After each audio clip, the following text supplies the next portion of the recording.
शुभ सकाळ आणि सगळ्यांना नवीन दिवसाच्या खूप खूप शुभेच्छा। मी आत्ता आली आहे टेरेसवरती आणि गहू निवडायला मी आली आहे।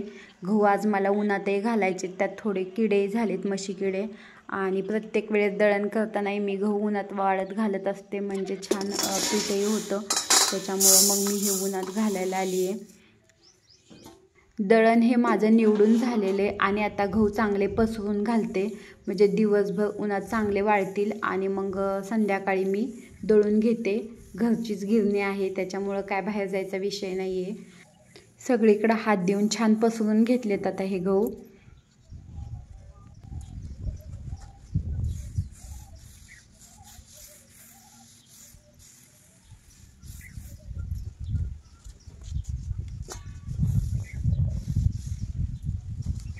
घराचं बांधकाम चालू असल्यामुळं घरात खूप धूळ येते, त्याच्यामुळं मग सगळं पुसून घेतलं।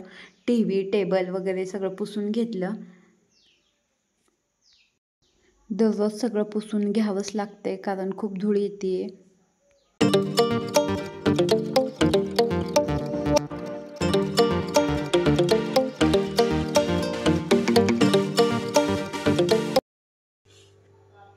हे बघा, आत्ताच मी माळव्यातून भाज्या घेऊन आली आहे आणि हे अशा छान भाज्या तुम्ही बघू शकता। हे बघा, घोसावळी अशी मोठी मोठी झालेली आहेत आणि हा दोडका आहे, दोडके चांगले मोठे झालेत। आणि आता मी घोसाळ्याची सुक्की भाजी बनवणार आहे। घोसाळ्याची खरं तर भजी खूप छान लागतात, पण आज मी बनवणार आहे घोसाळ्याची सुक्की भाजी।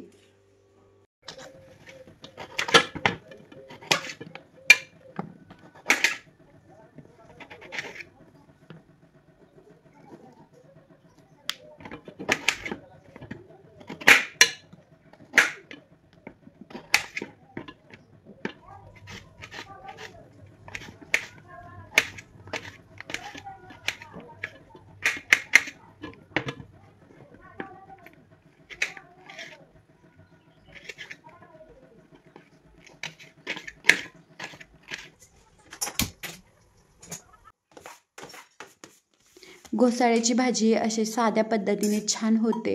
जिरी मोहरीची फोडणी, हळद, लाल तिखट आणि थोडंसं काळं तिखट टाकून वरनं कोथिंबीर टाकली म्हणजे मस्त होते। त्यामुळे मी अशी साध्या पद्धतीनेच घोसाळ्याची भाजी बनवलेली आहे।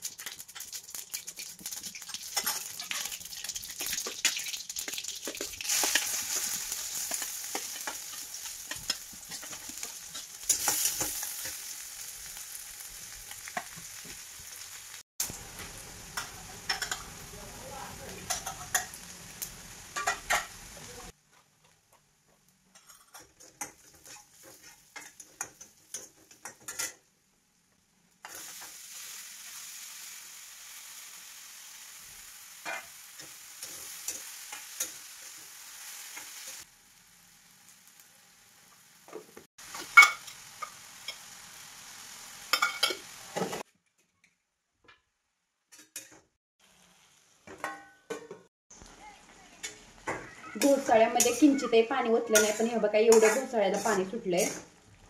त्यामुळे घोसाळ्याच्या भाजीमध्ये अजिबात पाणी ओतायचं नाही। आणि इकडेही अशी दोडक्याची भाजी तयार झालेली आहे। आणि जेवण करून आता मी आली आहे गायांना खायला घालायला, आणि आम्ही हा मुरगास बनवून ठेवलेला आहे, तो आता मी गायांना घालणार आहे।